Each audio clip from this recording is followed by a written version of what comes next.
Raining. Good evening, ladies and gentlemen, and welcome back to the JP Broadcasting YouTube channel, and welcome down under to round 5 of the TSRC PC GT3 Series here on Assetto Corsa Competizione. As you can see, we're tackling the mountain of Mount Panorama today, and it's just become a little bit more tricky. It's very wet, very, very wet. We've been teased with a little bit of slipperiness throughout the practice sessions, and now it's been confirmed that the mammoth task of climbing up and down a mountain has just got a little bit more slippery, and you've got to be incredibly careful. My name is Zach Sweeney. I've got Paul Glover alongside me once again to bring you through all of the action. And Paul, well, Mount Panorama, Bathurst is tricky enough in ideal situations, and now it's in not so very ideal situations. Of course, yeah. Good evening, everybody. Good to be here for another round, round 5 at Bathurst. Yeah, a tricky track, as you say, the Mount Panorama circuit. In dry conditions, as we're watching Sam Fleety sort of make his way back down the hill. And then the rain, of course, adds a little bit more of an element. If you really wanted to make it 10 times trickier, we would have done it in the night time. But the guys here at the Sim Racer Collective thought, you know what, we'll let them do a daytime race rather than night.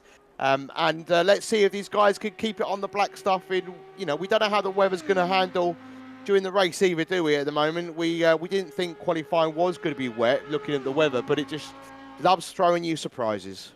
It does. And, well, welcome to Australia, ladies and gentlemen, when it is dry for 99% of the year. And now we've come here for our penultimate round of the championship, and it decides that the heavens want to open. Coming into today, of course, it's the penultimate round of the championship, which means that it's getting to that crunch time where you really want to be nailing your results. In the pros, it's Dominic Aligna that leads the way. He's on 83.5 points after a string, of course, of his double win for rounds 1 and 2, and then his win in the feature race, I suppose, last time out at Kota. Behind that is Sam Fleety on 67. Samuel Chumley rounds off the top 3. An incredibly close fight from second downwards, I suppose, as Paul said before the broadcast. Very similar to Formula 1. Dominic Aligna with a firm hold on the championship lead. In the AMS, it's Lucas Spies that holds a 10-point lead over Ryan Blanchet, with Patricio Gameo in third.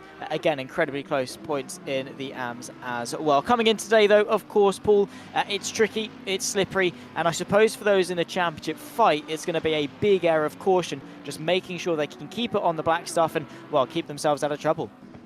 Yeah, I mean, I think what's going to help them a little bit, there's only 19 cars. Bathurst is a rather large track. It might be narrow in width in certain sections, as we're watching Stuart Pride kind of get our way of a faster car coming through, which is good to see.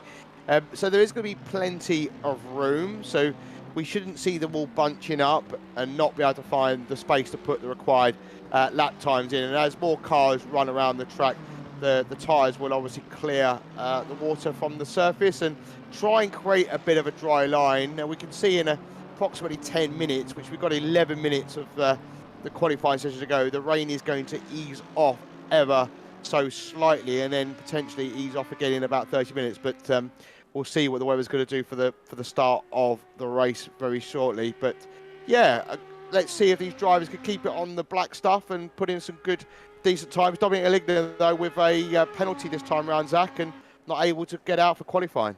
Yeah, he's unfortunately accrued too many incident points. He's been a very naughty boy. Has had a couple of others. Patricio Gamero is one of them, third place in the AMS Championship. So some big names not being able to take part in qualifying. And talking of qualifying and the importance of qualifying, I suppose looking at the calendar that we've got, Bathurst is one of those circuits that I'd say qualifying means the most at, especially when maybe the conditions are tricky. Overtaking, therefore, is going to be a little bit trickier as well. And if you're, at the back, really right amongst the pack, it's going to be so easy to get involved in incidents. So I think the likes of Aligna and Gameo are going to have to be extra careful negotiating their way around the mountain today. Yeah, I think there's a couple of points, where you could try making moves, and one of those is into Griffin's Bend before you start going up into the hills. We watch Sam Fleety turn into that now.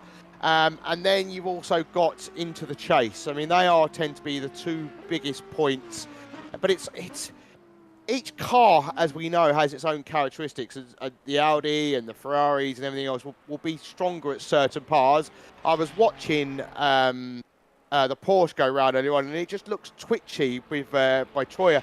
Just looks very, very twitchy in these conditions. So it'll be interesting to see how he fares today. And as we know, the Porsche struggled, especially last time out down the straight. So opportunities here for overtaking. He may struggle this time around, but it's all about trying to get into the slipstream and hoping you can brake as late as possible to make a move. But as you say, Zach, it's no way easy around here. It's not going to be easy. And not only have you got to try and make the moves, but you've also got to try and keep it out of the wall. Oh yeah, that's number one, is stay out of trouble, because again, you've only got a 40-minute race, and if you spend 10 of that in the pit lane repairing damage, carry the mass, do all that, you're probably not going to do very well, is the conclusion from that hypothesis.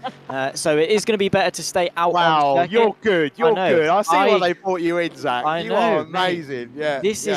I honestly. I'm a professional. What can I say? I'm so good at my job. Staying on the road is the most ideal way to win a race. It reminds me, obviously, Lewis McGlade, who has helped me a lot in commentary. I've learnt it from him essentially, because one of his most favourite quotes is, "There's three things that can happen. The gap can get bigger, it can get smaller, or it can stay the same." And I love that because that's exactly what's going to happen throughout a race. As it stands in qualifying, as we approach the halfway mark, Ryan Blanchett shows you what not to do as you run your way through the very fast left-hander before you dip your way down the mountain. But Sam Fleety leads the way at 2:09.2. And obviously with it being wet and Bathurst as well, there are plenty of opportunities for the drivers themselves to maximise, you know, their say in the lap essentially, because no matter what car you're in, yes, obviously maybe the Porsche is going to be a bit more twitchy, the Ferrari will be a bit more stable, whatever it is, you know, that's almost being levelled, because if you can find the grip and you can make the most of each and every single apex, you are going to gain a ton of time. And I think Sam Fleety is proving that in full effect by gaining a whopping second over Sir Smokey. That's now been chopped down to 3/10. But yeah, Sam Fleety doing a brilliant job setting the benchmark in the opening moments. Yeah, and then you go down to P3 and it's a 2-second gap there, so they're kind of setting the benchmark there. It would be interesting to see where Dominic Eligler would sit in these tricky conditions. I don't know about you, Zach, but these are the kind of conditions that I absolutely love as a driver. What really makes me laugh when it comes to sim racing is that, and I think it's the same for in real world driving as well. You know, the weather could be a little bit like this, where it's tricky conditions, and all the drivers start moaning, and it's like, well, actually, you're all driving exactly the same conditions. It's not like one driver's got an advantage over you, because you're all driving a wet track. And I do find that I am kind of like, for me, I'm not, like, you know, I said last time, I'm not the fastest, but I tend to find that sometimes these kind of tricky conditions can bring the pack a little bit closer together. We're not currently seeing that here, unfortunately, but there is quite a gap to the rest of the pack. So with some of the drivers with quali bands, it's kind of a bridge too far at the moment, as Mr. Smoggy just pops up into P3 and Chominodi with a P1 with a 2:09.182. Yeah. Beautiful lap time from Samuel Chumley, of course, in a direct fight in the Pro Championship for his respective position. I mean, he's at the moment third, only a couple of points back on Sam Fleety. So Dominic Eligler aside, that fight for second in the Pros is looking very, very spicy indeed. As it stands, only 73 thousandths of a second separate the top two. The McLaren once again proving to be very strong. Just under 6 minutes left in qualifying, and, well, the rain as it stands does not look like it's going anywhere anytime soon, so they're going to have to hunker down for the long haul and, well, suck it up really. There's not going to be any magical Jensen Button Canada 2011 type of stories in this qualifying session, with people putting a lap time in right at the death of it. Sir Smokey, however, puts in a sensational lap time, the first driver into the 2:08, and he does it in brilliant fashion back to the pit lane. But I suppose that's the thing, isn't it, Paul, in these wet conditions, because lap after lap you're gaining confidence, you're finding grip. So in essence, you know, a 3/10 gap isn't a lot of time, because in the wet, where there are so many variables, so many things changing all the time, you can almost make that up in one corner just by being a little bit more confident in the car. Yeah, being a little bit more aggressive, yeah, because each time, as I say, the track is going to be adapting as the cars go around. I mean, look, if there were 30, 40 cars on track, we might see more of a line on the circuit, but, you know, as I touched on, we've got 19 cars out there for at the moment, so we're not going to see that. And you're right. I mean, you got to learn where the grip is in these tricky conditions. I mean, saying that though, I mean, I'm sure a lot of these drivers would have raced around many of the tracks that we've run this season in tricky wet conditions. Oh, as we see the Mercedes in the background. Yeah, car number 7 into the wall, and you know, like I say, you got to keep it out of that if you want to have a chance today. But I was wanting to draw attention to Mr. Jamie Nuttall, currently up in P5. Last time out at Kota, he had a bit of bad luck getting punted around in race 1, and spent a lot of the time sort of fielding off, attacking cars from behind in the Lexus through the trickier parts of the circuit, and then down the straights, you know, the Lexus able to open up its legs and pull away. So it'll be interesting to see how he copes around here at the moment, currently sitting in P5. Yeah, of course, the reigning champion adopting a new challenge for this season, taking in to the Lexus. It has so far proven to be quite a tough mountain to climb for him, jumping from the Ferrari 296 into See what you did there. that Lexus. What? Oh, No. what? Because we're at Bathurst. Mate, I'm so good at my job. I don't even realise I'm good at my job, right? No, I'm joking. Yeah, I'm full of it. I'm full of the puns today. I'm going to just tick them off. Very Murray-esque that was, yeah. Just, yeah, cheers, mate. Yeah. Cheers. It's the headset. It's the new headset. It's what it is. It's Even the quote earlier on about distances between cars, I was like, that just reminded me of listening to Murray back in the day. So I'll take that. Thank you very much. It's warmed my heart. Very nice. But yeah, Jamie Nuttall has taken on a different challenge this season, and his best result so far has been 8th. So for him to be in the top 5 is huge. Of course, 1 lap in qualifying is not going to be representative of 40 minutes worth of laps in the race. So he's still got a long way to go, but positive signs in terms of pace, and that's why we love wet qualifying sessions, because they spice things up. Yeah, they do, and I think you hit the nail on the head. I think he qualified okay last time out as well, and it's, as you rightly say, qualifying pace versus race pace is something completely different. And and sometimes it's very easy to pick the OP car, isn't it? That everybody calls the OP car, and win a championship. And it's nice to see Jamie's kind of mix things up to give himself an opportunity of a new challenge. Unfortunately, it's not quite worked out as he would like, and of course he might for next season. He'll likely make another change, but to what time will tell. But yeah, Mr. Smokey leading the way with a 2:08.5. That's a good time in the way, I feel. And then Fleety down in P4, and then you got Nuttall just over a second. I think he'll be pleased with that, wouldn't you? In these conditions, especially in the Lexus. Yeah, I honestly, to be, to get round the circuit in the wet is an achievement in and of itself, even if maybe you are 5 seconds off like Ryan Cockle is. It's still something. I mean, because at the end of the day, would you rather be 5 seconds off per lap but still make it around the lap, or be on the pace, smacking into the barrier every other apex? I know what I'd choose. Get to the end. No matter how slow you go, it's better to get to the end, because that's where you will then reap the reward of points. If you're very quick, that's fantastic. But as I say, if you smack it into the barrier, you're not going to end up scoring any points by the end of the race. So yeah, again, that goes without saying. That's pretty obvious. But again, it just goes to show that even if you are the slowest person on track, stay on track, and you will probably pick up some good results. Paolo Cisco across the line to start his final lap. He puts it to pole on the AMS. On the AMS card. Pretty good lap time for the Italian. Yeah, I think he should be proud of that. A 2.7 back from the pros. That's probably about the pace I think I'd probably be at. I'm normally around about 2 seconds of the fastest car, but as I say, I think Fleety's just gone slightly quicker with 2:08.4. Just crossed the line, and so he's got time to do one more lap. And then Samuel taking P1 again off him with a 2:08.2. I mean, there's 2 tenths gap there between P1 and P2. So constantly changing. I think the track is evolving. We've 17 seconds just on the clock. Some drivers out there still got some laps to complete. Yeah, of course, 10 seconds left of qualifying. That means if you are already on a lap, you are going to be able to finish it. It's not like iRacing, it's not like Racestream, where as soon as it hits 0, that's it, tough luck, sunshine. ACC is a little bit nicer in that, in the sense that if you've crossed the line before the checker flag is waved, you are able to complete your lap. Vyacheslav Volodya is going to be one of those to do that, back, of course, in his Tiger Racing Team livery, the very lovely livery that we've come to associate with the Estonian. He comes across the line up to 6th. For Slav Volodya, take a bow, son. Only 1.5 seconds off the pole position time set by Samuel Chumley. Of course, you've not been here for a long time, Paul, but yes. 6th place for Volodya. That is class for him, and hopefully we'll be able to see a replication of that in the race. Especially in a Merc as well. It's quite a big, long beast to get round the mountain. I don't think the kind of the car really suits a track like Bathurst, but go around, and when we got Mr. Smokey here, currently in P3, coming around now through the chase.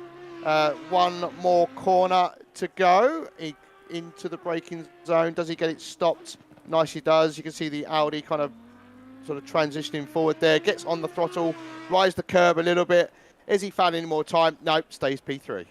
Yeah, not the pole position lap time that he would have wanted to pull out of the bag, but still third place, still a second row, still less than 2/10 of a lap between the two of them. Sam Fleety looking very strong on his lap time. Is it enough to top Samuel Chumley to pole position? However, the Audi R8 driver, of course, second place in the championship, would love to top his championship rival through Murray's corner for the final time in qualifying. Bit of a twitch on the exit, using the curb to grip the car, and his pole position by 6/10 of a second. Does Samuel Chumley have any answer for it? He's going to need a big improvement at the bag. Across the line, it's small, but it's not enough. Sam Fleety, well done. 2:07.6. I thought the 2:08s were good, but yeah, brilliant find there, and the last minute. And I think Southfield just moved up into P6, so Velogia unfortunately fallen back to P7 with that. And Jamie Nuttall, I think he should be pleased with that. P5 at the end of the session in the Lexus. So let's see how the man can do in the race. Yeah, of course, after 15 minutes of qualifying, Sam Fleety was able to bring an absolute worldie out of the bag. Look at that match in the middle sector as well, 59.497 for both Fleety and Chumley. It was just essentially in the first and third sector that Sam Fleety was able to make up all of his time. So Smogy, Oscar Soristo with a return to the second row in fourth. Reigning champion Jamie Nuttall rounds off the top five. Then comes Jack Southwood in sixth, Vaislav Velogia and Mav Gardner row four, with Pryor and Troy at the top 10. Then comes James Wright, of course, race winner of race 1 last time at Kota. He'll be joined by Paolo Cisco on row 6 as he takes the pole for the AMS. Ryan Blanchet and Tomasi 13th and 14, with McGowan, Pradko, Cockell, Gameo and Iligna rounding off the 19-strong car field. One of the big storylines I'm looking forward to in this race, Paul, is how much progress Iligna can climb his way up. Yeah, well, I was just thinking exactly the same thing. It's not like he's going to lose the championship if he doesn't score any points, but when you're a racer, you want to make progress, right? You want to be challenging at the front. It's a pride. It's a fact that you want to be competitive. So if you're Dominic, I think you probably want to take it easy. It's not a huge field, as I've already touched on a couple of times. So you might think, well, let me give it a couple of laps, let the field kind of spread out, and then start making my moves. He's going to have pace, right? We look at the likes of Cisco there, qualified 2.5 seconds back from Fleety. Dominic Iligna would be up there with his times, I'm sure, even in these tricky conditions. So he's going to have some time on those cars, but catching them and passing are two different things entirely, as we know. Yeah, they are. And then, obviously, once you're in front, being able to stay in front as well, because the counter-attack is always a very prevalent thing, especially when, conditions are tricky and things. If you make a mistake when you're in front, the driver behind says, thank you very much, and finds his way back past. As it stands, the track is saying wet. It's not currently raining, however, but in around about 10 minutes' time, it should begin to kick up again.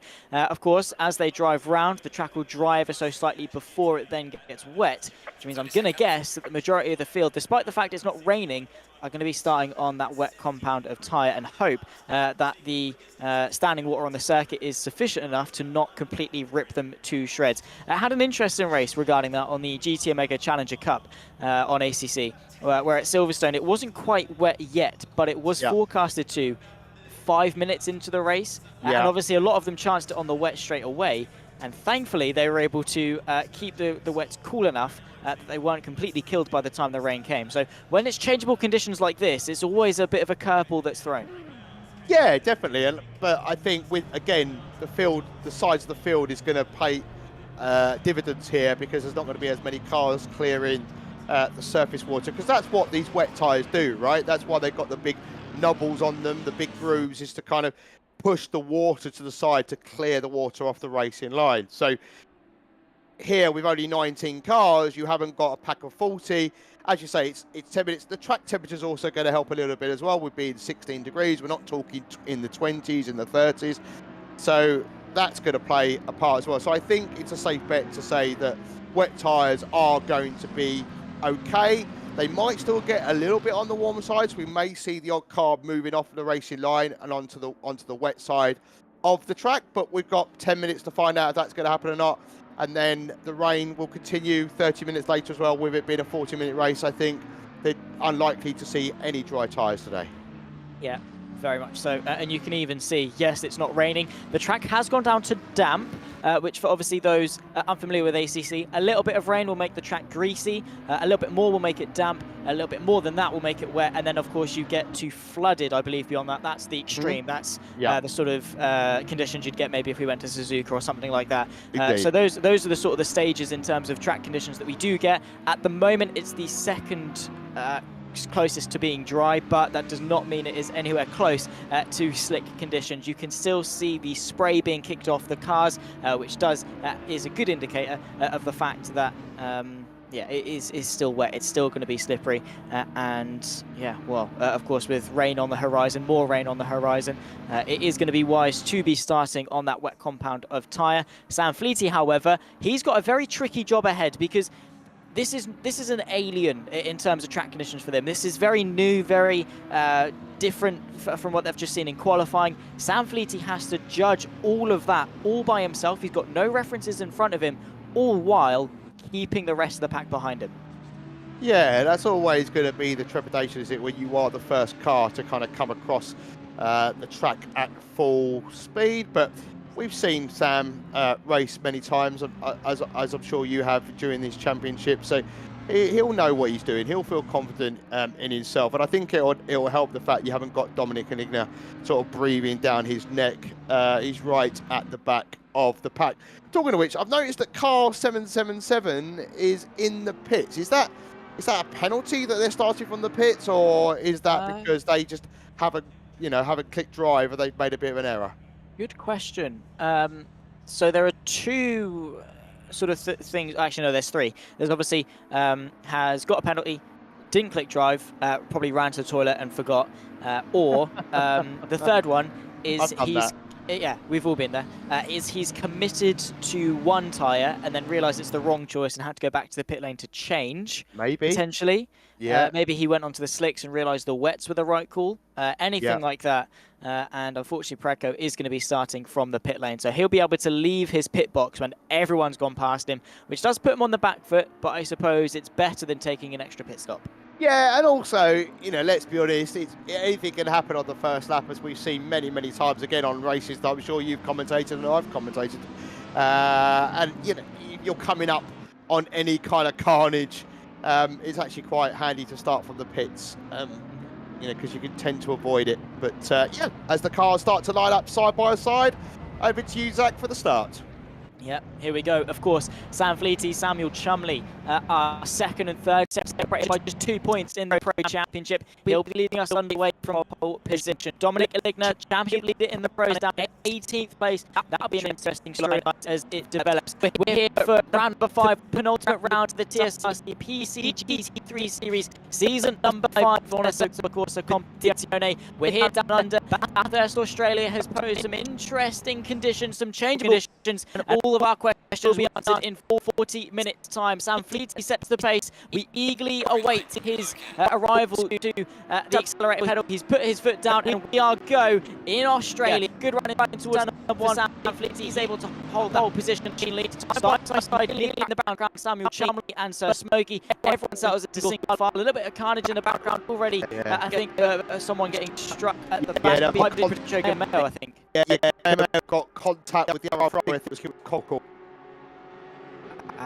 Yeah. It's okay. They're both still going. It was minor contact. Nothing to worry about. Yeah, well, I think we're all good. There's been no spinners, no major damage either. So yeah, everyone all good for now. It's going to look pretty good is Jamie Nutter as well. He's up now into the top 5. He's been able to retain his qualifying position, and now it's all about settling down for the rest of the race. He's got, of course, the Lamborghini of Oscar Scarristo ahead of him, and also the big bad Bentley of Jack Southfield breathing down his neck. That is a very daunting sight to have a Bentley that close to you in your rearview mirror as you try and negotiate one of the trickiest contacts of corners in the entirety of motorsport. Yeah, and the Bentley is very, very close there as well. So applying some pressure immediately to Jamie Nutter.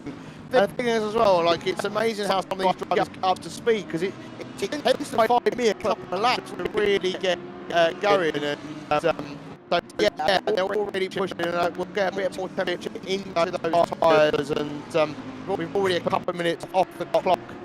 We'll be hoping, some of these will be hoping for some more rain, and You can see it is currently raining ever so slightly. I thought it wasn't raining, but I think it actually is. I think there is a little bit of a slight drizzle. You can see, obviously, the windscreen wipers are going, which is a good indication that it is raining. And if you look very closely, you can see the drops of rain as well. So those that started on the wet compounder tyres, definitely making the right choice. And it was a no-brainer, really. The track was always going to get wetter and wetter as the race progressed. We will see if anyone comes into the pit lane, those that maybe went for the wrong decision of slicks. But you round off lap number 1 of what should be around 17 or 18 here in Bathurst. And Sam Fleety has a commanding lead out in front. Oscar Soristo forced to go defensive as Jamie Nuttall is putting a bit of pressure on him. Slav Volodya as well in the background trying to move his way past Mav Gardner. And we do apologise for any audio issues as well. But yeah, I think it is all sorted. Now as we run our way towards turn 2, look at that. Nuttall going for 4th. Yeah, he's. I think. Yeah, he's kind of. I think according to the leaderboard, I think he's got past. The problem is he's on the outside, and also he's being challenged from behind. But the Bentley pulls in behind, and Nuttall gets. Goes too deep, hits the wall, and I think he's going to lose a position, unfortunately. He might even lose another one to the BMW. Yeah, Mav Gardner looked to the outside, didn't quite find a way through. Unfortunately, Jamie Nuttall offline. That's where the track's going to be ever so slightly wetter and therefore less grippy. Still sliding around a little bit is Jamie Nuttall, so he's now lost the place. Fortunately, still in this race, he's going to be hoping for limited to no damage on the front end of that Lexus. And I think, fortunately, it was a light tap, which means there shouldn't be any major changes to the steering geometry of that Lexus. But another little bit of understeer. He's pushing so hard. The rain just says, nah, mate, you can't be doing that. And understeer central, I'm sure, the wheel of that Lexus. Yeah, and unfortunately for Smokey and everybody else, the gap between them and P1 and P2 is opening up very, very quickly. It's at 2 seconds already, and I think the battle for P1's really starting to hot up as well. But I'm really surprised Dominic Eligna hasn't really made the progress I thought he might make it. Maybe he's taking the cautious approach. He's coming in P17. Yeah, no, of course, Ivan Tomasi, a very nice livery, of course, on that McLaren 720S. Unfortunately, it's not been very nice driving in the opening stages. He loses the place to McGowan and down to 15th, of course. Dominic Eligna, of course, you can see in the Golf livery McLaren just at the back of this pack, taking a very cautious approach to this race, which is, you know, there's nothing wrong with that. He's taken his time in tricky conditions, and that is, of course, probably the best ideology to have. Inside line for Ivan Tomasi as he tries to find his way past the Ferrari. However, McGowan says, nah, mate, that's not happening either. Goes around the outside. It's put him on the back foot, and his fellow McLaren of Eligna is going to be looking to the left-hand side. The championship leader, I think, his strategy in this one is just pick them off one by one. Yeah, I think that's a smart move, as the McLaren he just got by hit the curb and couldn't have gone anywhere at that point. But the battle between P1 and P2 has opened up a little bit, maybe a mistake from the man currently sitting in P2. And Southfield just moved up into P4 as we see a move there on the Lamborghini. So great to see the Bentley man making some moves. Can he catch up to P3? Yeah, Jack Southfield, of course, is becoming a very notorious driver for his racing ability, working his way forwards now into the top 4. But yeah, you can see two-time champion, not reigning champion, two-time champion of Sir Smokey in 3rd. Unfortunately, season 4 was a little bit of a dip for him in terms of performance, but he's back now, he's performing, and he's in 3rd place again. I think we're going to have a lot. We're going to have a lot of those oohs and ahs over the course of this race. Yeah, that Audi definitely hit the wall there, and that's put him into the clutches of the Bentley driver. So yeah, we'll be feeling the pressure at the moment. The conditions not really suiting Sir Smoggy. No, and you can see that as he runs his way through the S's now, through the dip. A big slide on the exit as well. So Smokey able to keep it under wraps, and Jack Southfield is looking ever daunting in the rearview mirror. Of course, he's going to be using the full effect of his anti-lock braking system in that Bentley, especially behind another car, because you never really know what they're going to do, how much grip they think they've got, and how confident they are relative to you. But in the slipstream, of course, the Bentley should maybe have a bit of a look. I mean, he's closed the gap ever so slightly now as we run our way through the Conroy straight in towards the chase. He's got the inside line. It'll quickly become the outside. So Smokey gives him the room. A little bit of a twitch from the Bentley. He's had to back out of it. So Smokey able to keep the podium place. But look at that. Oscar Soriso and Jamie Nuttall bit by bit are getting reeled into this fight. Yeah, that's the challenge you got here, isn't it? Because what we saw last time out, wasn't it? In the first, particularly in the first sprint race at Kota, always we see the the Ferrari in front of Dominic there go off the track, and fortunately didn't collect him on the return onto the black stuff. But yeah, you could be attacking and having a great battle, but then while you're doing that, you're slowing each other down and you're allowing the cars behind to catch up. So you're having to pay attention into the rear view as much as you are ahead, especially these tricky conditions, as Jack Southfield then goes to have another look on the Audi. Can he make it this time? I don't think he can. He's on the outside. He's touched the grass. Oh, he's round. Oh, he's kept it out of the wall. Unbelievable. He didn't do the same as Nuttall, but he kind of clipped the grass, already lost the car into the corner as where Nuttall went to. Now he's hit the wall. Unfortunately for him, he's lost 2 positions there. See, that's what I was saying. One moment you're on the attack, and then the next moment, look, you're 2 positions down. Jack Southfield showing some mighty skill, surprising to everyone in some wet and slippery conditions that, of course, he's not going to be very used to himself, but he's managed to keep the car under wraps and only lose a couple of places. Jack Southfield has done a brilliant job of keeping that car pointing in a straight line, particularly through turn 2, I must say. Very, very impressive.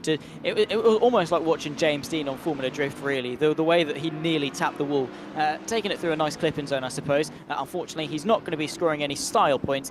He needs to get positional points and move his way back forward in this race. Jack Southfield, though, proving how difficult the conditions are, and now he's got to fight his way back once again. I have to say, Jamie Nuttall staying on the back of this train. He has a very good opportunity at a podium if he can keep it clean.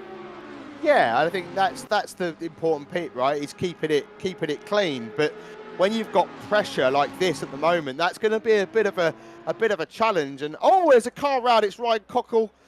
He's round up at the top of the mountain. Is it coming into the elbow? Is he going to get going? Yes, he's away and he's currently in 17th position. We look at a replay. Goes into the right-hander. Where is he going to lose it? Is he going to... he goes quite slow through there.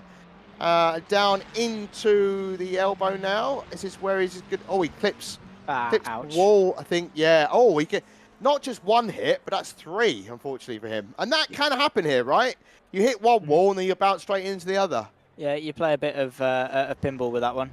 You just get sent flying, bounce off one, and unfortunately no points for that either. Side by side here, Jack Southfield to the outside of the reigning champion. Jamie Nuttall and his Lexus has the inside line going through Griffin's Bend. Jack Southfield has seen what the outside can hold, and fortunately decides better of it. Jamie Nuttall able to hang on to 5th place and maintain the pressure that he's applying to Oscar Soristo. So Smogie's been given a little bit of a grace period and the form of about a second, couple of car lengths gap back to the rest. Jamie Nuttall, though, has to sit idle, and I'd say, usually you'd say as a driver, stay as close as you possibly can to the car in front. I'd say it's, you have to take that with a pinch of salt at Bathurst, because almost the closer you stay to the car in front, the more danger you put yourself in. Yeah, of course, as Nuttall hits the wall once more, and he's back under pressure from the belly. Yeah, because the thing is, right, is that around here is, even in the dry, I mean, it's so easy to make a mistake and then you hit a wall and then that slows the car in front at a huge rate and then you make contact with said car.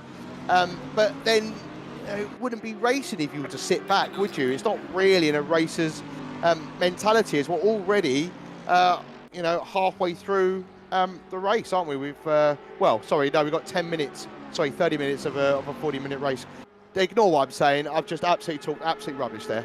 You have. We're about a quarter of the way through. The pit window has opened, and it will be for the next 20 minutes. So the drivers have got between now and then in order to take their mandatory pit stop, of which they have to fuel up. I think tyres are optional, especially when it comes to wet conditions. James Wright and Aligna find their way past the Italian liveried car. Of course, I think of that is Paolo Cisco moving their way up into 10th and 11th and 12th, respectively, I should say. Mav Gardner coming into the pit lane as well, taking a very early stop. Jack Southfield forced to the pit wall, but has found the inside line.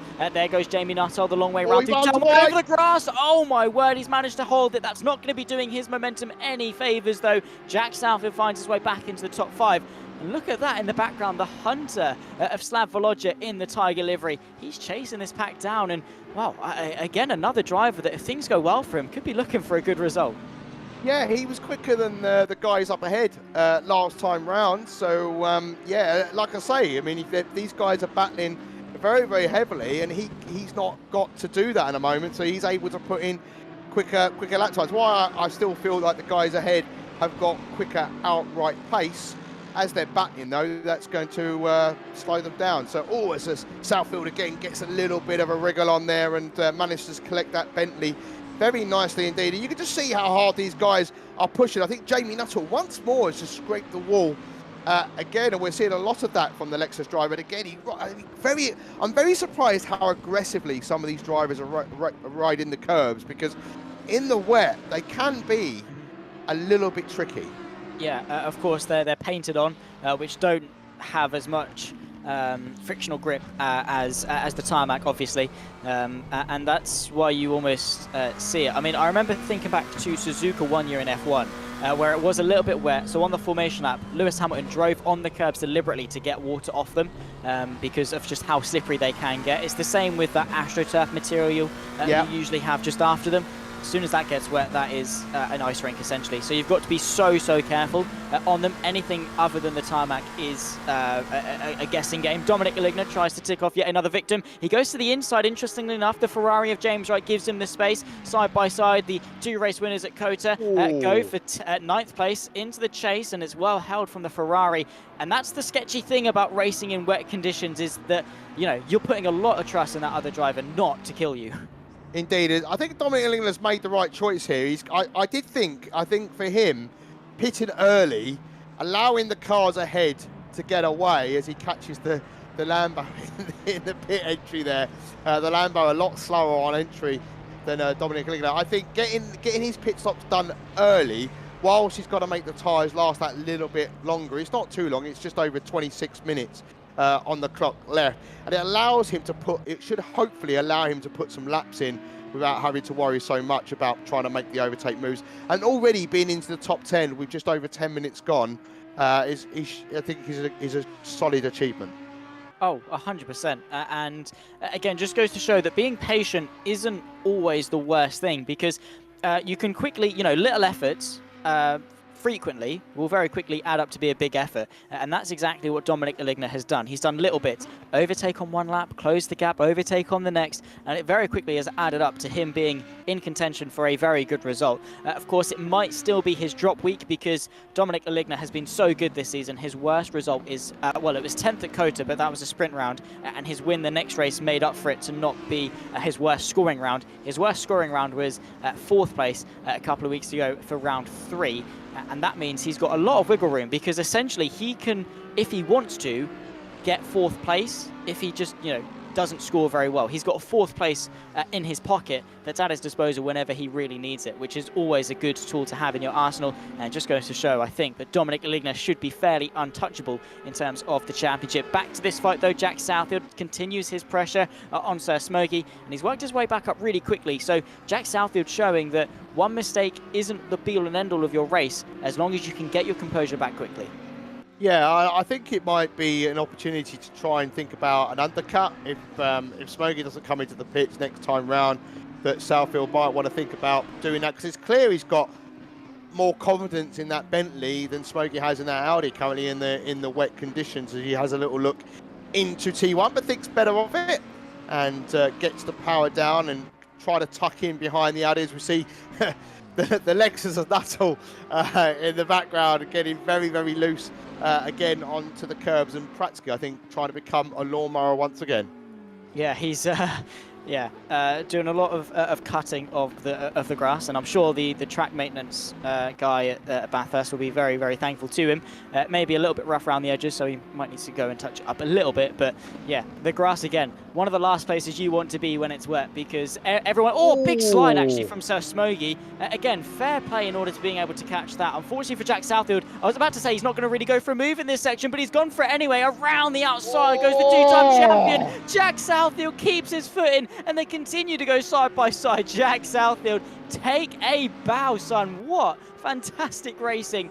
Honestly, I was about to say it's unfortunate for Jack Southfield because you can't overtake at this part of the track. He just goes and does that. That is exactly what we mean when we say capitalise from mistakes. Yeah, and I think because Smokey there, where the velocity he lost the momentum of his car. As we see, Gardner there has lost it in Forest Elbow. There's a drive-through for the AM driver, Cisco. He was leading the way, so I'm guessing that is speeding in the pits, because he's now in P8. He's cleared his mandatory pit stop. Oh, and the damage on the BMW. Ouch. He's only just pitted as well, hasn't he? We saw him go into the pits a couple of laps ago. So, ouch, that's race over, isn't it, really? Essentially, yeah, because obviously in ACC they don't have fast repairs or anything like that. Ooh. You can't just stop and go. Even if it was a case of a fast repair, Eligna's got a little bit of time. Eligna has brought out, there he is. This is going in towards, this is out of turn number 2. He's had a bit of a spin. He's able to continue on. Doesn't look to be any major damage to that McLaren. I don't think he's hit the wall hard enough. But yeah, just seeing the tail end of it there. Yeah. Not great, and again, just going to show, even if... 3-point turn, like he's on his driving test. But even the championship leader has fallen victim to Bathurst, which just goes to show, don't feel too bad if you make a mistake. Yeah, no, indeed. I mean, the best drivers, and I think, unfortunately, you know, the plan was, I think, from him was to get in, as I was saying, get in early, clear your pit stop, allow him for some open track, and he's got a bit of a gap.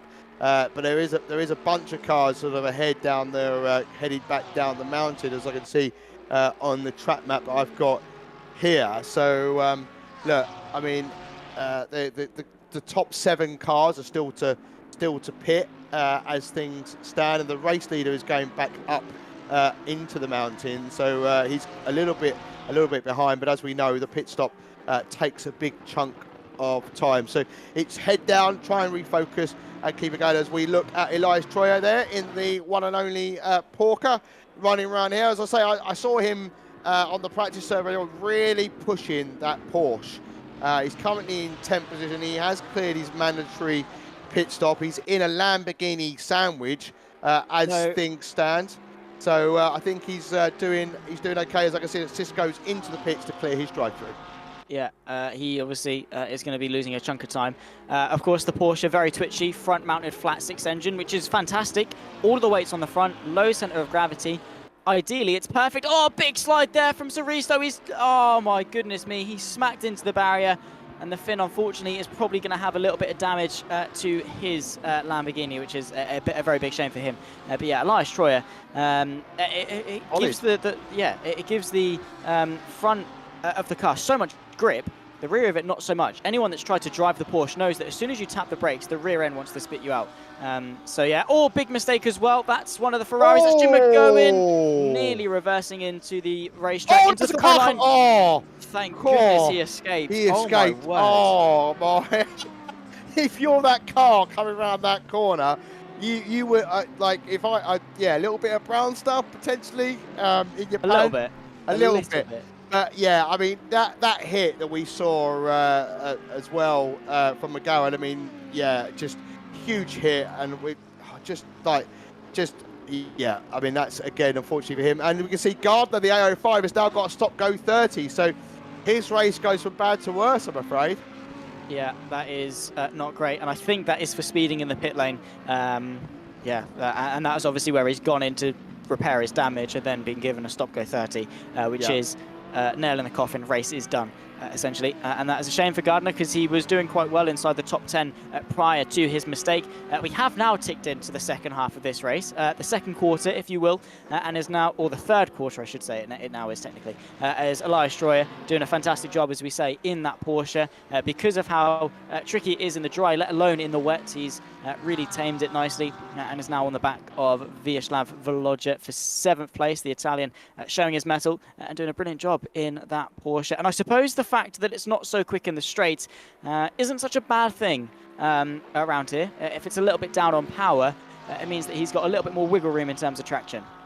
Yeah, I think you might be right there. But again, as you say, the engine's is in the wrong position for a lot of people. It's in the back, so it can unsettle the car. But I've not driven the Porsche in the wet, so I don't really know how it handles. But like I say, I was watching him earlier on. It looked rather twitchy, but he's looking very, very steady right now and showing more pace than the AMG ahead of him. So, but like we say, catching up to a car is one thing, getting past something else entirely. But if you apply that pressure, then you never know. Volodya may make a mistake. And as we've seen already, Dominic Eligna with the fastest lap of the race, 2:05.9. Yeah, brilliant lap time. Maybe a 2 show seconds the... fastest than Ooh, Fleety. Yeah, 2 wow. seconds faster than Fleety's last lap. So he did a 2:07.7 last time around. So he gained a couple of seconds on him there. The fastest, Fleety's fastest lap is a 2:05.910, and Iligna's done a 2:05.902. That's how close that is. But actually, current race pace, Dominic Iligna, the fastest man out there. Yeah, and it's a shame that he didn't get to do qualifying because, actually, no, it's not a shame because this would be a runaway race. I mean, to be fair, it is so far with Sam Fleety, about 6.5 seconds clear of Samuel Chumley. But yeah, it's been great to see Iligna's pace through the field. Unfortunately, that mistake has set him back ever so slightly. But we have been spoiled for this fight for fourth because Smoggy is still under a bit of pressure from the reigning champion, who again has proven to have a really good race, albeit very on the limit. You can see that right-hand side of that Lexus very scraped, and I don't think it takes a genius to figure out where he's done that. Yeah, we've seen it a few times ourselves, but last time around he was 8 tenths quicker than Smoggy. Oh, as Smoggy's round and Nuttall gets past. I was looking at the live timing. I didn't really see what Smoggy did there, but we've seen it already. The cut. Here we go. So down back into the hill, so it just goes in too deep and clips the wall. Luckily for him, not too bad. So he hasn't bounced off the wall into another one, so he can keep going. But unfortunately for him, that now puts him down into P5. Yeah, it does. And a very easy mistake to make, of course, especially in conditions like this. We cut back to this fight for 6th place between Slav Volodya and Elias Troyer. Of course, this is the front fight for those that have pitted. Of course, the top 5 should, in theory, come out ahead of these. Saying that, though, Slav Volodya might be able to tip Sir Smoggy because, obviously, on the undercut. And Slav Volodya wasn't a million miles away either. So look out for the Estonian to see if he can tip himself into the top 5. About a minute back currently, so pit stop's probably going to be around that in total. So it's going to be close. If these two come out with Smoggy, that'll be very, very interesting sort of close of the race. We've just got over 6 minutes of the pit window to go. You don't want to leave it too long, just in case you make a mistake, because you know, we're doing 2-minute laps here, so you're talking 3 times rounds. You might want to go around another 2 and then come in, just not to risk it. Just in case, you know, you come across a bit of carnage on the mountain. Yeah, and that's never too far away. There is a yellow flag out there at the moment. So Ryan Cuckle, there he is. That is a damaged Ferrari if I've ever seen one. It was Ryan Cockle that had the scary moment with McGowan going round. Fortunately, McGowan went back to the pit lane. I don't think this is at all related. I think Cockle has had his own issue separately. And yeah, Ferrari don't like people modifying their cars too much. They have given a lot of cease and desist for Ferrari owners for doing that. And I don't think they're going to be looking too happily at Ryan Cockle either, due to the fact that he is completely messed up that front end of that Ferrari. That's probably the nicest way that you can put that sentence. Elias Troyer on the back of Slav Volodya pulls out to the right-hand side, utilising what little straight-line speed that Porsche has got. I don't think the Estonian's going to put up too much of a fight. Elias Troyer is showing some good pace in the second half of this race. Yeah, indeed. Smoggy's been into the pits now. He's down in P8, according to my lifetime. He hasn't updated in front of us here on the screen, but it will do momentarily. But you can see the 1 has gone against his race number, which means he has been into the pits. Gardner still got an SG30 currently, and Cockle is into the pits, of course, to repair the damage we just saw. So there we go. Volodya and Troyer have got past Smoggy, which is something we were interested in, as Troyer then has got past Volodya himself and is making moves. He is. And that's great to see. He is flying, which is great, and proving that even the twitchiest of cars and the most unforgiving of cars can still be very quick. And at the hands of Elias Troyer, that's proving to be the case. He aims himself at the apex. Jack Southard, at the time of coming into the pit lane, was only 2 seconds off Samuel Chumley. So we're waiting to see what he's got relative to Sam Fleety, and if there's going to be a late burst for the final 14 minutes of this race. I have to say it's probably unlikely, but I don't know. I say with conditions as it is, if you can find that edge, there's no reason that you can't close down a 5-second gap. Yeah, indeed. I'm just watching to see if the Bentley gets away before Jamie Nuttall, and he does. So keeps ahead of the Lexus driver. We didn't see them enter the pits. I didn't see what the gap was, but Jamie Nuttall is now also underway. So yeah, Fleety's also cleared his mandatory pit stops. He's currently in P2. He is. Look at that, Jack Southfield, ladies and gentlemen. I have to say, this has come out of nowhere, really. He's just flying, and that is amazing. P3, yeah. Yeah. Well, after it resets, of course, Sam Fleety is going to be ahead of him. We'll see what the gap actually is, and if it is closable. 10 seconds. Think it is more. Yeah, 10 seconds in 12 minutes. Not really going to happen, but a net P2. Yes, Jack Southfield. I mean, considering he didn't have the best of qualifyings, to be up there in second, definitely a fantastic result in the race. Yeah, had some absolutely proper gains here, hasn't he, during tonight's race? So, yeah, I think he'll be very, very happy with that. He's up 3 positions. I mean, Troyer in the Porker is up 5 positions, and so is Mr. Wright in the Ferrari as well. So, and Dominic Eligner, who we've been keeping tabs on, is currently in P10. He's up 8 positions from the start. Yeah, wow, look at him go. Again, just showing that consistency overall is going to win races, not out-and-out pace. And yeah, fantastic job from all of those drivers that are able to keep it on the track. Unlike Mav Gardner there, you can see in the background running a little bit wide off the exit, of course, of that fast left-hander at McPhillamy into the into Skyline in the S's. This fight here, Sir Smoggy versus James Wright, is looking ever interesting as Vyacheslav Volodya has gotten himself ahead and into 6th place. Maybe, no, I think it's going to be 6th after Samuel Chumley comes in, which he now has his final opportunity to take the pit stop with just under 12 minutes left of this race to go. So Smoggy looking ever daunting in the rearview mirror of James Wright, pulls out to the left-hand side. It's the long way round for the first kink, but it will be the inside for the next. Here's Sam Fleety coming round the first corner to retake his race lead. There's Samuel Chumley. Where is Jack Southwood, and will the McLaren be ahead? I think he might just have it. It's going to be a good race. Yeah, no, it's 1.6 second gap, so this is going to be very, very close. A great battle for P2, but Volodya's got Smoggy and Volodya are battling. Volodya's now into the pits to clear his mandatory pit stop. He's in the pit, so something's gone wrong. He hasn't cleared it because he already cleared his mandatory. So why has he got into the pits? Because he was battling with Smoggy, and now we've got a yellow flag for Gardner as well out on track. So I don't really understand what's happened there. Why has he gone into the pits? Fuel? Has he not put enough fuel in, maybe? I don't know. Maybe. Well, I guess we'll find out at the end of the race. But yeah, I mean, he was battling away. So that gives Smoggy P6.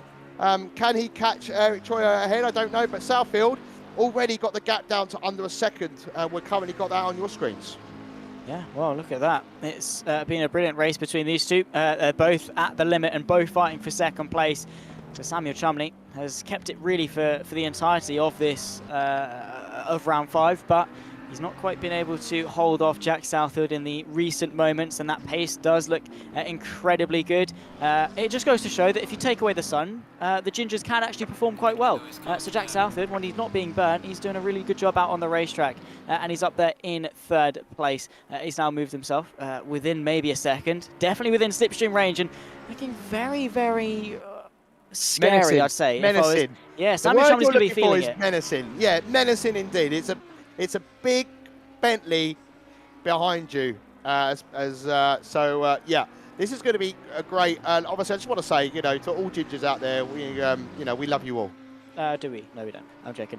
Because Kieran Sharp is also the same coloured hair, and he is the boss, and he's the one that hires James. So I kind of do want to be on his good side a little bit. But Jack Southwood, he's fair game. He's fair game. I've been given permission to completely slate into Jack Southwood on a number of occasions. I've never spoken to the guy. Don't know anything about him. And other than he's ginger, that's all you know. Is that the only fact you have? Right. Yeah. Okay. So no facts about his racing or anything. Just the colour of his hair. Essentially, yeah. And that sheer prejudice has driven the majority of the banter of these broadcasts. There was a time, I think I did 3.5 seasons of this championship by myself. I had to talk about something, all right? Right, okay. All right, I'll drop it now. So Southfield's dropped off the back of Samuel here a little bit, but I think it's during this mountain region where the Bentley seems to come alive. Would you agree with that? Yeah, surprisingly, the downforce on that Bentley is really good, considering it's quite heavy and clunky and not gonna. You wouldn't expect it to turn as effectively as it does, but yeah, it's through the twisty stuff that Jack Southfield really is thriving. Maybe a setup thing. Maybe that Bentley is just more pointy. Yeah, maybe that's exactly it. Maybe he's put more wing on that Bentley than the McLaren ahead. So through these twisty bits, but that's where you've really got to try capitalise on that, right? You really want to get up into the kind of the bumper of the McLaren in front, so you can make the most out of the slipstream. Because now I'm pretty sure as the McLaren starts to stretch its legs and it's more slippery, we'll see that gap open back up a little bit. Yeah, potentially so. Just over 7.5 minutes left to go of this race as well. Probably going to be 2 or 3 laps maybe at stretch. So it has come down very, very quick. It's been a quick race, and I'll be honest, I'm surprised about that, because the rain at Bathurst usually entices a very slow, very boring race, but we've had exactly the opposite. Yeah, no, indeed. Yeah, I've been very surprised. But like I say, I feel like the rain can sometimes is a bit of a leveler as we watch Dominic Lincoln now. He's up into P9. He's closed that gap to Pryor very, very quickly. Because I swear I looked 2 laps ago and it was 4 seconds. And now it's under half a second. And I can see that Smoggy, I think, might be getting onto the back of Troye. Last time round, he was over a second faster, so we'll keep an eye on that as well. We've just over 6 minutes and 50 seconds remaining of round 5 at Bathurst. Yeah, it's come down so quick, and really enjoying ourselves in terms of commentating this one. It's been a pleasure. Of course, getting word that there is a little bit of audio issues once again plaguing us. We will sort it as soon as we can. No, the rain hasn't gotten into our microphones.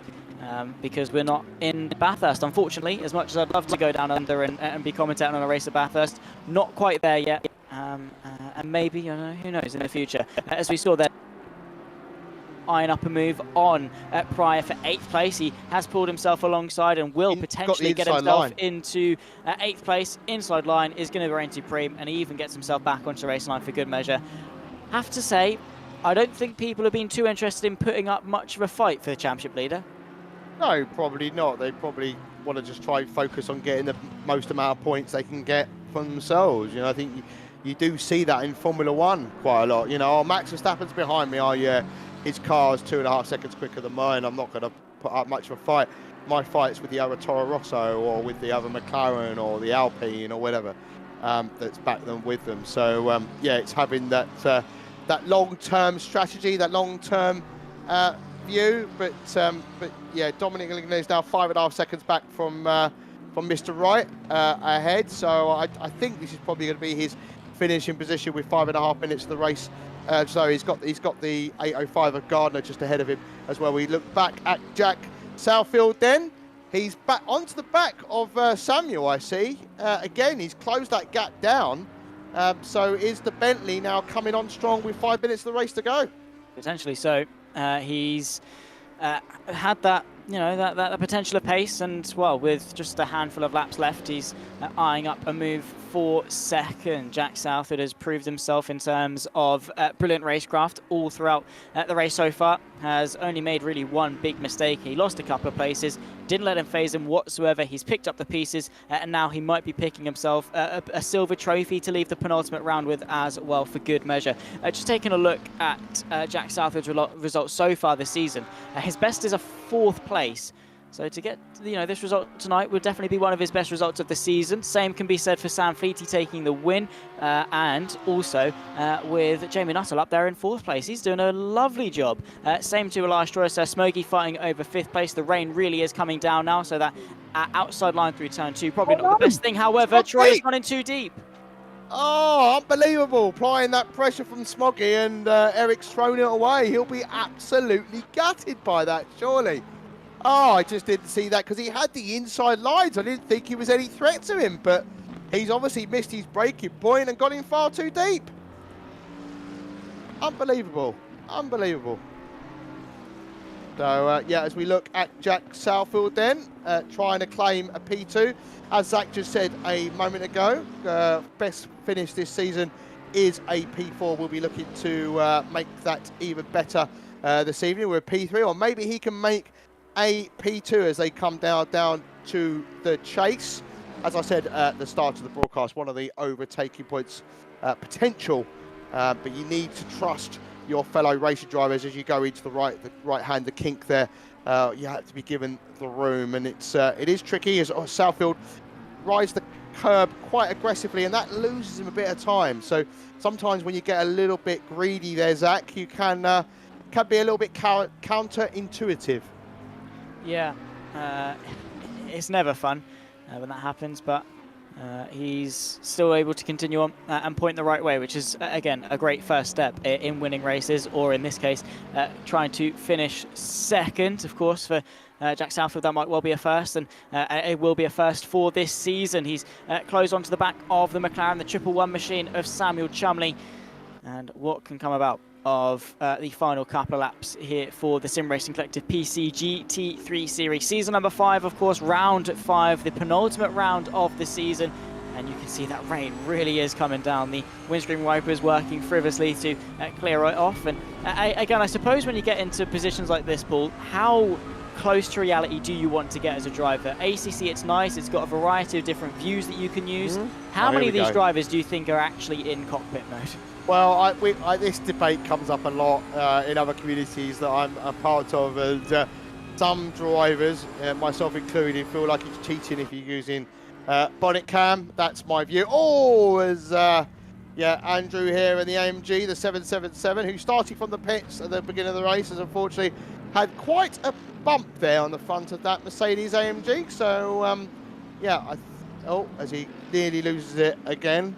So, unfortunately for him, he's not faring too well this race. But Jack Southfield then back with this battle for P2. One more lap to go, I think it's going to be, surely. One more. I think, where's the race leader? They are coming down now into the chase. So they'll be coming out to set the, we'll hear the announcement shortly, I'm sure, over radio, that it's the final lap of the race. Yeah, and what a race it's been. Sam Felitti has been so undeniably dominant as well, and just showing how good of a driver he is. Dominic Aligna in pursuit of James Wright as well. Of course, it will be a drop week for Dominic Aligna, but what a race it's been. It's going to be one that he won't want to forget at all. Rain at the mountain, and he's been able to work his way from the back of the field up now into a decent top 10 position. And James Wright, of course, is next on his list. Of course, these two have been side by side already this race, so I think they've been fairly matched in terms of pace. And James Wright has finally been a very worthy adversary of the championship leaders. Time, I suppose, in terms of this battle that they've got going on through the chase in towards the chicane. And Dominic Ligner still unable to find a way past. And again, Andrew Priadko for Ram Racing, ramming his way into the barrier and pulling his way out. And oh wow, getting a very good look at the luggage space of the front end of that Mercedes.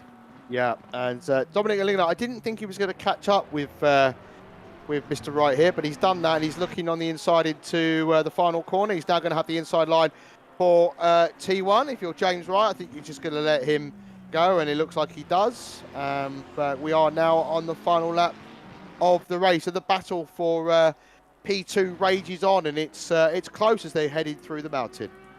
Very, and wow, that is not a fun Mercedes to drive at all. Jamie Nuttall, he himself has done a brilliant job in avoiding the Mercedes. No fault, of course, of Priadko at all. Jamie Nuttall, unfortunately, just slightly offline and finds himself with a slight tap to the barrier. But I think he's fine. Ryan Blanchett, though, is not fine. He is crawling his way to the pit lane.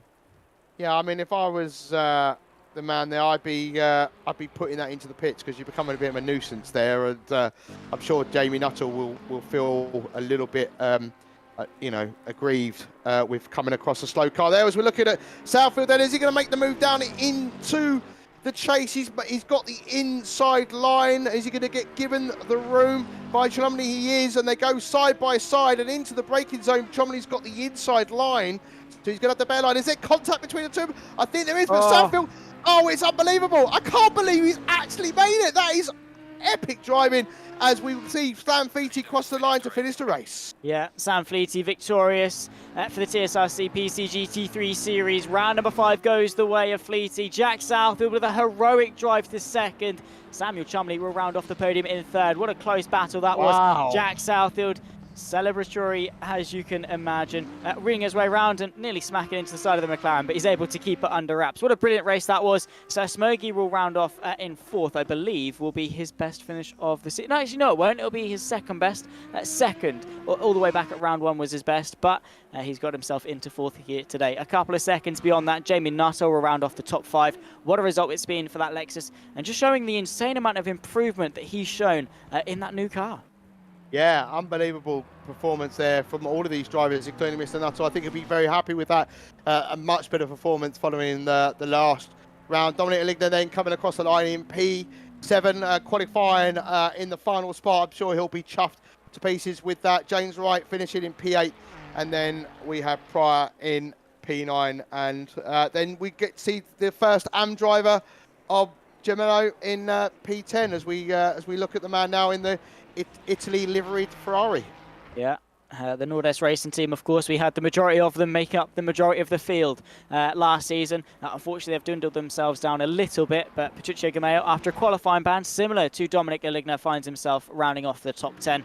A fantastic race for him. Paolo Cisco, again, another one of the Nordest Racing teams, finds himself 11, followed by Slav Volodya. A late pit stop for the Estonian, unfortunately sees him drop outside the top 10, what could have been one of his best results to date in this championship. After 40 minutes of racing action, it was Sam Fleety to take his first win of the season. Jack Southfield taking his best result as well in second, with Samuel Chumley rounding off the podium. Then comes Smoggy and Jamie Nuttall, both of their great results as well to round off the top 5. Elias Troyer, Dominic Aligna 7th with the fastest lap, will be taking his drop week, so effectively he finished 4th today and will be taking the points as such. So there has been a close in the championship, just not a very big significant one. James Wright, Pryor and Gameo the top 10, with Cisco and Volodya those that were able to get to the checker flag in one piece. Priaco, Blanchet, Gardner, Cockle and Soristo, the rest of those that were able to get within a reasonable time. Oscar Soristo, McGowan and Tomasi round off the 19-car strong field that we had here today. Paul, it's been a brilliant race, I suppose, and probably one of the most tricky of the season to date. Yeah, and I think we touched on that a few times with the tricky dishes with the rain, but some great driving, some great side-by-side action. We saw literally right at the death there for Southfield to take P2, but we saw other battles throughout the 40-minute race previous to that. So some great driving. You know, the mountain was always going to be a bit tricky for these guys, especially even in the dry, but let alone in the wet. We saw a few collisions, some cars doing ping-pongs from one wall into the other, and I'm sure, you know, some if it wasn't virtual, there'd be some sore heads to go with those collisions. But some great racing. Fleety should be really happy with that result. Dominic Aligna coming through the order, done very well. And I'm also, I think, a shout out goes to Nuttall in the Lexus. I think he's done well there, and Troyer as well in the Porsche. Well, I saw in chat that he was complaining that, you know, the Porsche is 10 kilometres slower down the straights. But, you know, all of that aside, I think he should be very happy with that result. I think most people that made it to the checker flag should be very happy with their result. It's been a very, very tricky race, but unfortunately that is going to round off our coverage here on the JP Broadcasting YouTube channel. My name has been Zach Sweeney. I've had Paul Glover alongside me. Kieran Sharp has been pointing the cameras and making the broadcast look nice and pretty for those of you at home. We thank you so much for watching, and if you would feel inclined to, I mean, if you have enjoyed yourself, do like, subscribe, turn the bell on for notifications as well to not miss a single thing that comes your way in terms of sim racing action. But until next time, ladies and gentlemen, in a week's time, the TSRCs will take to their final round of the championship. Once again, we round it off for another season. August 17th will be in Misano. We'll catch you then. Take care and goodbye.